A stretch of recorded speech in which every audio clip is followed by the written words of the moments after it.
What's good, ladies and gentlemen? My name is Michael. Welcome back to the channel. For those of you who haven't been here already, welcome. As I said, my name is Michael and I hope you stay not just for this video but for future videos to come. And today we're going to be talking about failure, right? Because there's a lot of motivational quotes that are centered around failure, and I think a lot of confusion as to what failure is, as simple as the term might be.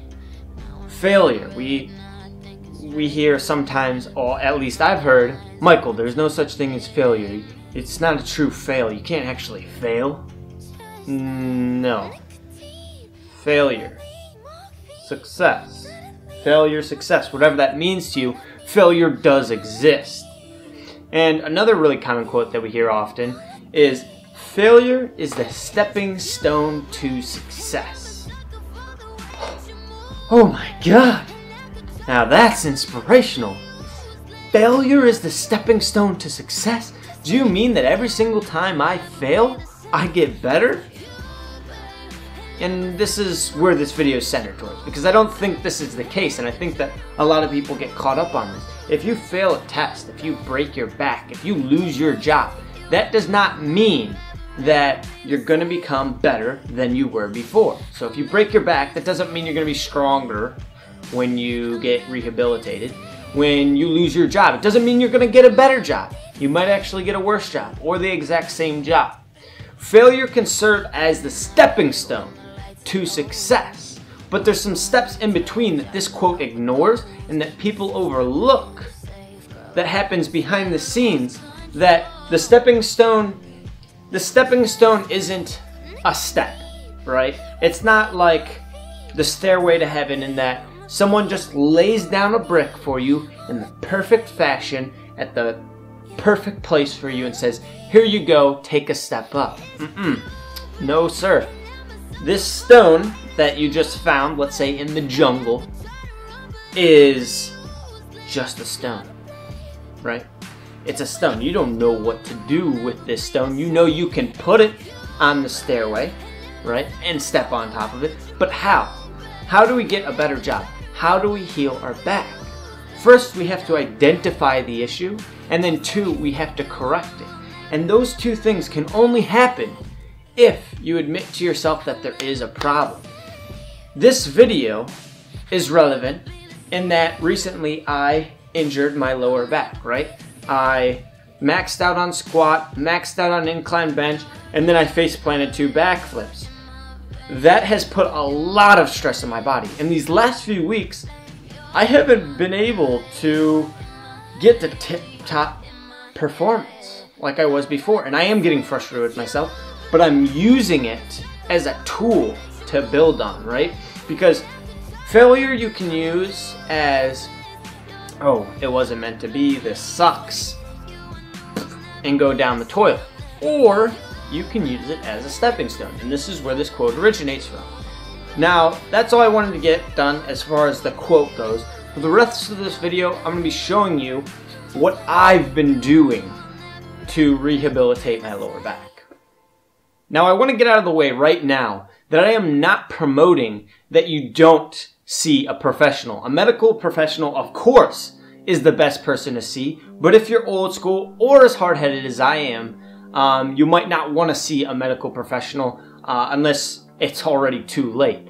Now, if you're going to be able to solve the problem, you're going to have to identify what triggered it first. And this can be one of the hardest things to do, right? And sometimes it may not be just one thing. It could be an accumulation of many things over a period of time.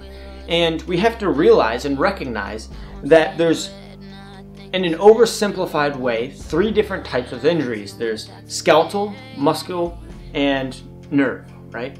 And in these 3 categories, there's subcategories of what the injury may be. And even if you have the exact same injury as someone, you're going to treat it differently according to the severity of it and also how you're feeling. So early on, I had, well, right afterwards, I had no discomfort, right?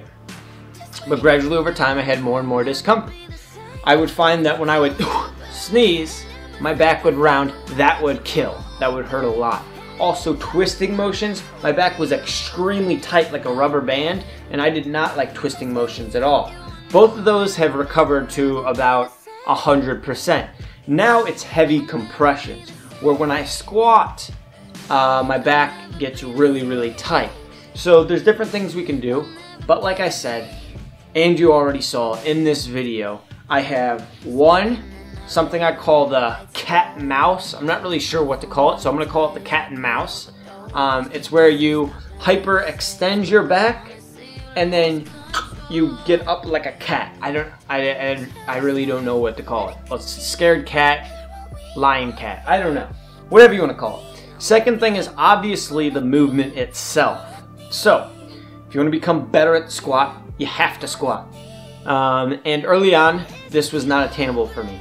But as I use the different stretches, and this is the big thing that I'm going to emphasize, is stretches. I never really stretched very much prior to the injury, and that may have been one of the causes, because flexibility can help prevent injury.